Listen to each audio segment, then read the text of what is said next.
kama kawaida yetu kusisitizana swala la kuhubiri amani, na hususan kwa sababu kila siku zikienda tunakaribia uchaguzi, na ipo historia ya hali inavyokuwa wakati wa uchaguzi. Inshallah kwa pamoja tushikamane, tushirikiane.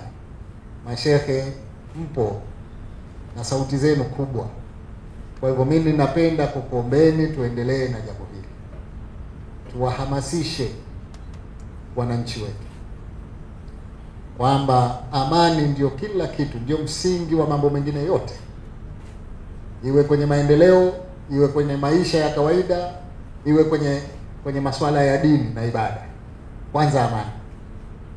Kwa hivyo hili tusichoke, kila mara tunaposimama katika maeneo yetu mbalimbali, misikitini na kwengineko, tuzungumze amani, hususan wakati tunaelekea kwenye uchaguzi. Ni jambo la msingi sana, na nafahamu sauti zenu ni kubwa. Mimi naendelea kukuombeni kwamba tuiombee sana dua nchi yetu na tuhubiri kwa wingi amani. Tuingie kwenye uchaguzi kwa amani, tufanye uchaguzi kwa amani, tumalize baada ya uchaguzi tuwe na amani.